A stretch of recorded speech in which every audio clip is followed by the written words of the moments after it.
The restaurant fell silent as Sarah Martinez slammed her hand on the counter.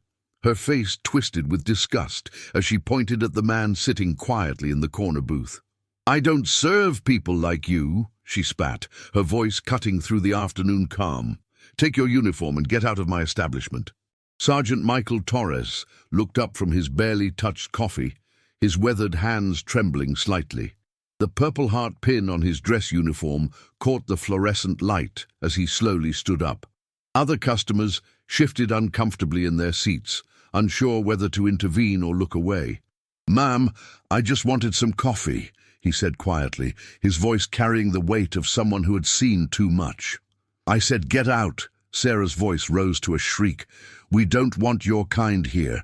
You're nothing but a killer in uniform."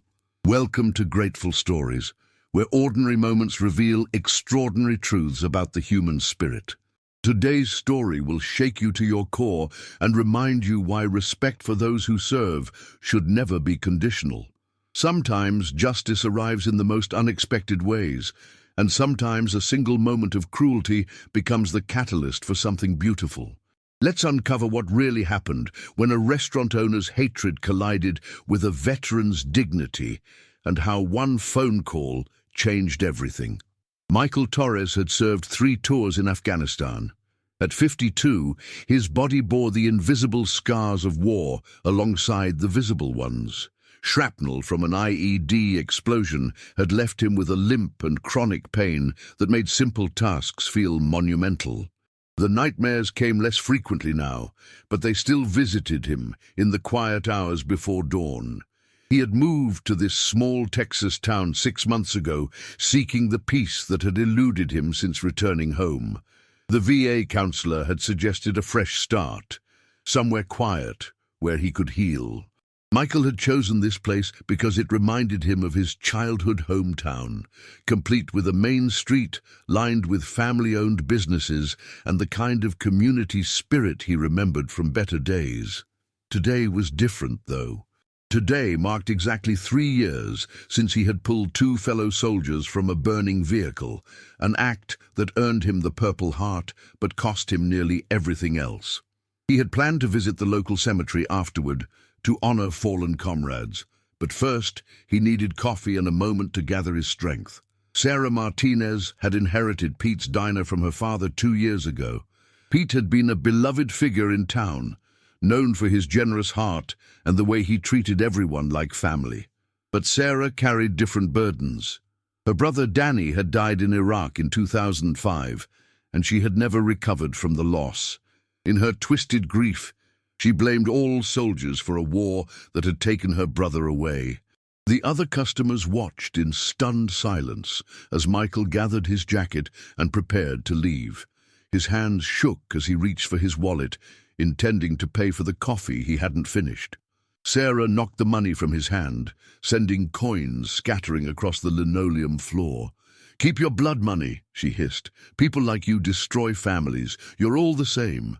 Michael bent slowly to retrieve the scattered change, his injured leg making the simple task painful. Not a single person moved to help him. The silence stretched unbearably as he collected each coin with methodical precision, his dignity intact despite the humiliation. As he straightened up, Michael looked directly at Sarah. His eyes held no anger, only a deep sadness that seemed to encompass more than just this moment. "I'm sorry for whatever hurt you," he said softly. "I truly am." Then he walked out, leaving behind a room full of people who suddenly realized they had witnessed something terrible. Michael sat in his pickup truck in the parking lot, his hands gripping the steering wheel as waves of emotion crashed over him. This wasn't the first time his uniform had drawn hostility, but it never got easier. He thought about Danny Martinez, whose death record he could still recite from memory. He had looked up every fallen soldier from this area when he moved here, a ritual that helped him process his own survival. The irony wasn't lost on him. Sarah's brother had died in the same sector where Michael had served his 2nd tour. They might have been there at the same time, fighting the same fight, mourning the same losses. Inside the diner, the silence had given way to uncomfortable murmurs. Regular customers who had known Pete Martinez for decades struggled to reconcile his memory with his daughter's actions. Martha Williams, a 70-year-old widow whose own son had served in Vietnam, quietly paid her bill and left without saying goodbye to Sarah. Word spread quickly through the small town. By evening, social media posts were circulating and local news stations had picked up the story. Someone had recorded the confrontation on their phone, and the video went viral within hours. But Michael Torres remained unaware of the storm brewing around him. He had driven to the cemetery as planned, spending the afternoon in quiet reflection among the headstones. He left flowers on the graves of local veterans, including a special arrangement on Danny Martinez's grave. 3 days later, Michael was working in his small garden when his phone rang. The caller ID showed a Washington, D.C. number, which usually meant VA business. He almost didn't answer. "Sergeant Torres?" The voice was crisp, professional. "This is Jennifer Walsh from the White House Military Office. The President would like to speak with you." Michael's first thought was that this had to be some kind of mistake or cruel joke. But as the call was transferred and he heard that familiar voice, reality hit him like a thunderbolt. "Sergeant Torres, this is President Trump. I've been following your story, and I want you to know that what happened to you is unacceptable. No veteran should ever be treated that way." The conversation lasted 15 minutes. The president asked about Michael's service, his injuries, and his life since returning home. He listened as Michael spoke about his struggles with PTSD and his search for peace in this small town. When Michael mentioned visiting Danny Martinez's grave, the president fell silent for a long moment. "You're a good man, Sergeant, better than most of us deserve." 2 weeks later, President Trump was scheduled to appear at a rally in Austin, Texas, just 2 hours from Michael's town. The rally was packed with supporters, the energy electric as thousands gathered in the convention center. Michael had no intention of attending. He preferred quiet spaces these days, and crowds triggered his anxiety. But Martha Williams had other plans. She had been coordinating with other townspeople who were horrified by what had happened at Pete's diner.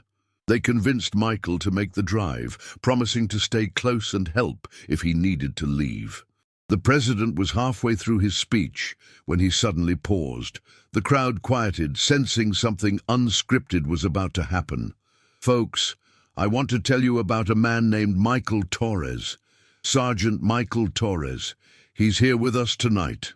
The president's eyes scanned the crowd until they found Michael, who had gone pale with shock. "Michael served our country with honor in Afghanistan. He was wounded in service to all of us, and he earned the Purple Heart for pulling his fellow soldiers from a burning vehicle." The crowd erupted in applause, but the president wasn't finished. "A few weeks ago, Michael was humiliated and thrown out of a restaurant for wearing his uniform, thrown out for serving his country. That's not who we are, America. That's not who we're going to be." The applause grew louder, but Michael felt overwhelmed by the attention. He started to panic, his breathing becoming shallow as thousands of eyes turned toward him. Martha Williams squeezed his hand, anchoring him to the moment. "Michael Torres represents the best of America," the president continued.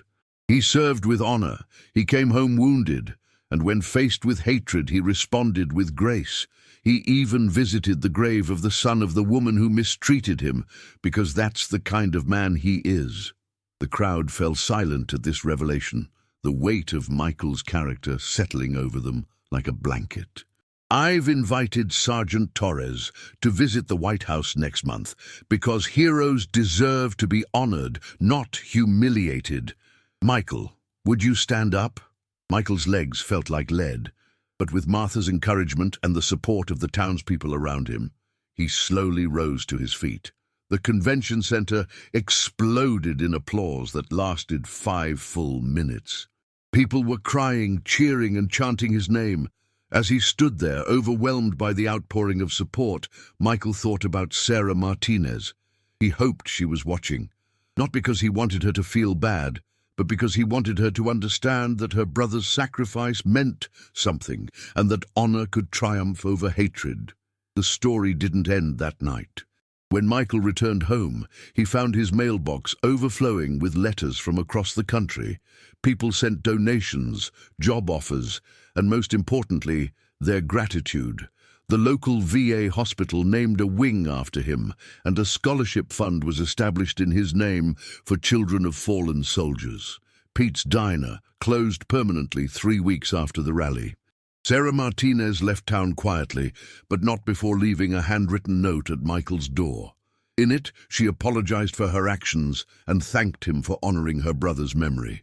She was seeking help for her grief and anger, she wrote, and she hoped someday to make amends properly. Michael kept the note on his kitchen table for months, a reminder that healing takes many forms and comes in its own time. The White House visit happened as promised. Michael spent an afternoon with the president, sharing stories about his fallen comrades and discussing ways to better support returning veterans. Photos from that meeting now hang in VA hospitals across the country, inspiring other veterans who struggle with their own battles.